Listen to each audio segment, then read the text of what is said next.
Assalamualaikum warahmatullahi wabarakatuh.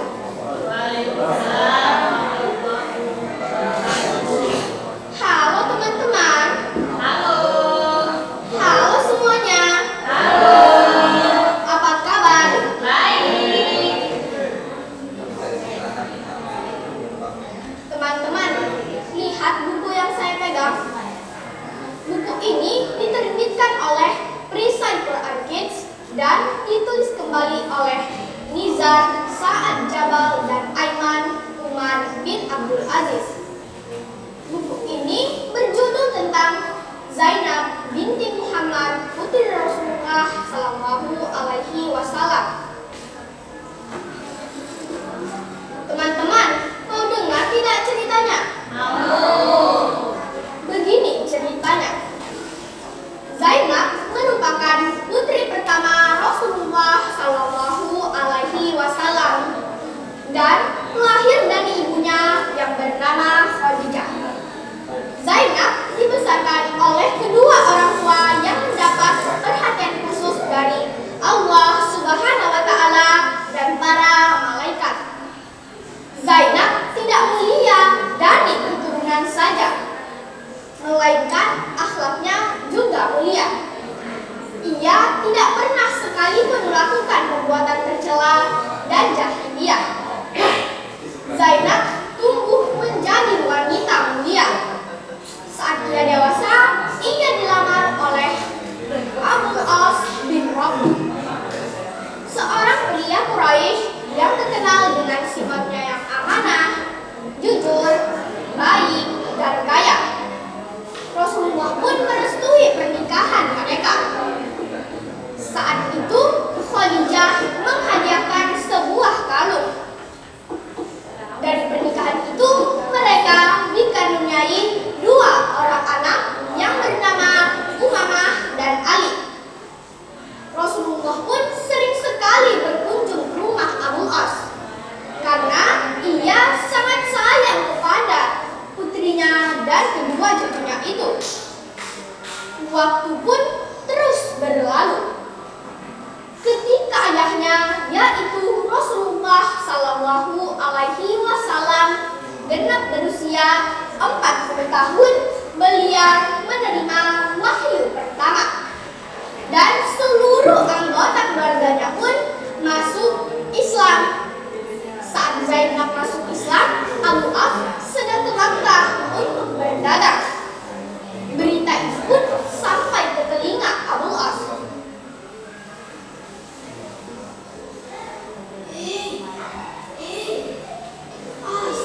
Abu As, kau tahu tidak bahwa mertuamu membawa agama baru dan seluruh anggota keluarganya pun menjadi Muslim. Segera Abu As pulang ke rumah dan bertanya tentang apa yang terjadi kepada Zainab.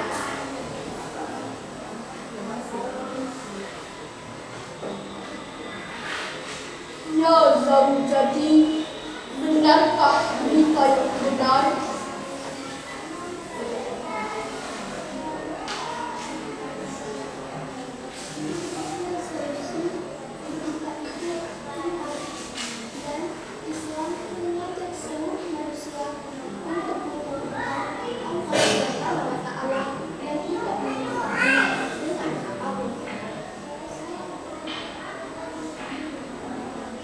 Mendengar cerita istrinya, Abu As hanya terdiam dan pergi meninggalkan rumah menuju Ka'bah untuk menemui Rasulullah Sallallahu Alaihi Wasallam.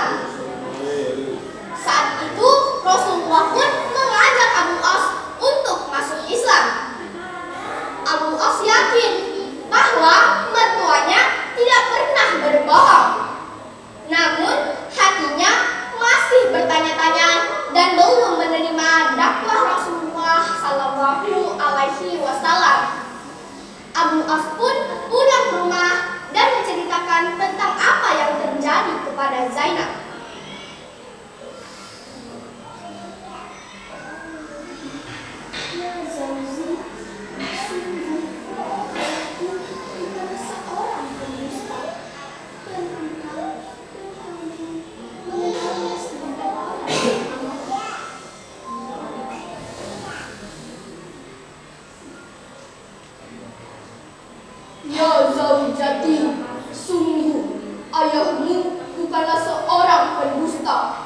dan tidak ada yang lebih kusukai daripada hidup bersamamu dalam satu suku. Namun, aku membenci jika ada yang menghina diriku dan mencela diriku karena aku masuk Islam.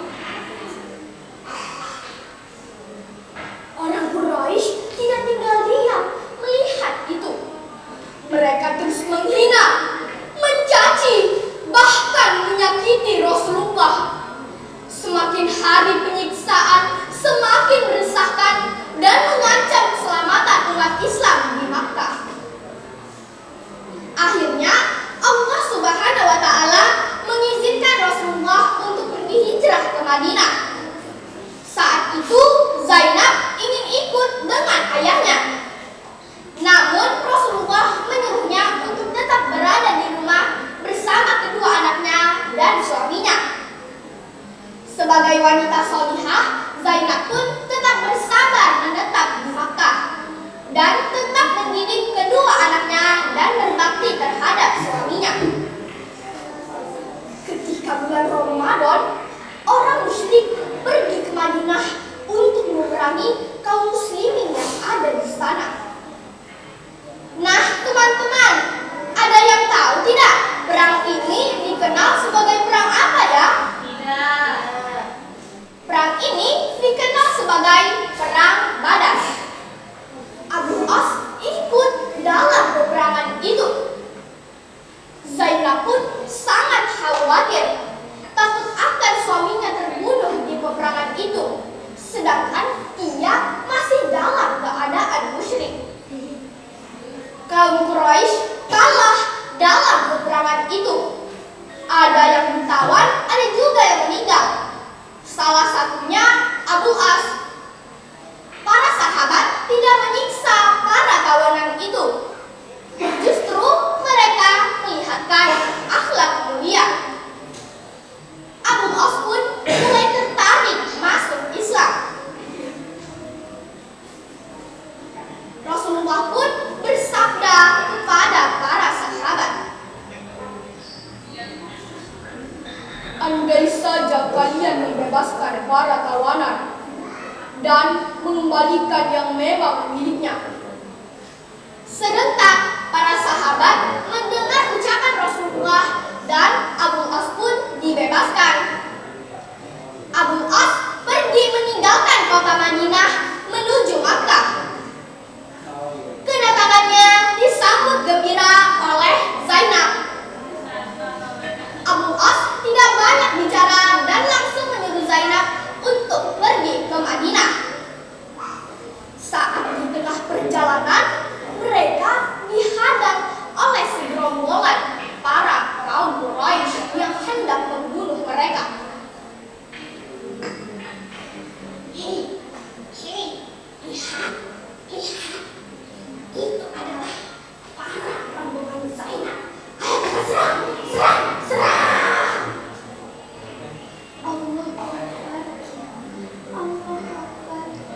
Allah Akbar. Saat itu Zainab sedang hamil 4 bulan. Ia pun terjatuh dari kuda yang dikendarainya. Ia kehilangan banyak darah dan menderita keguguran.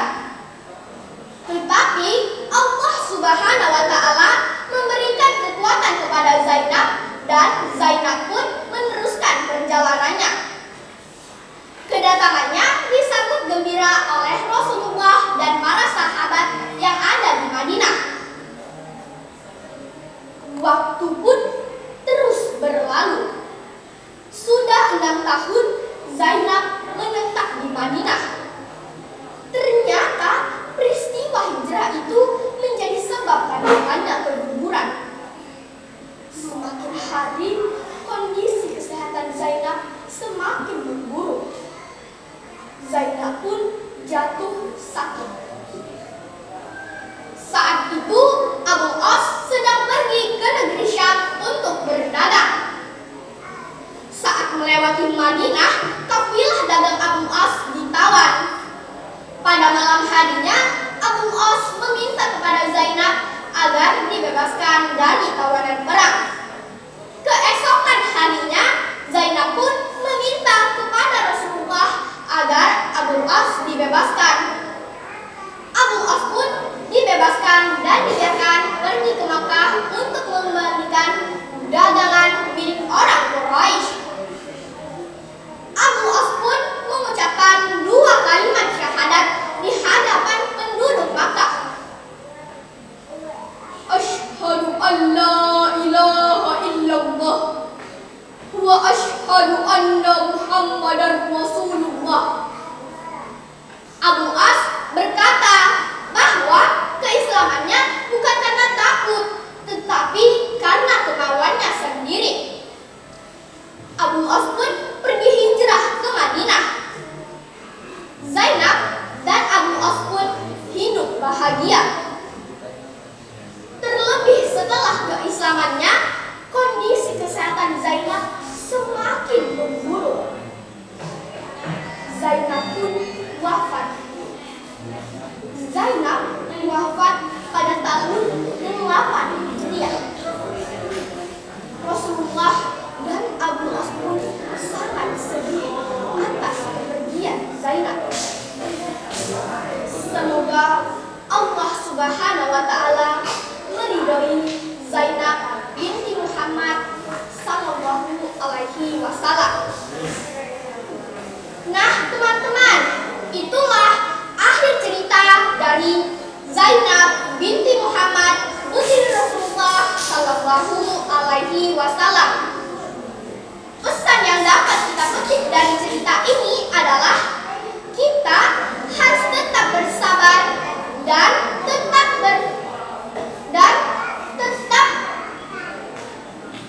tetap mencintai keluarga hanya karena Allah. Sekian cerita dari saya.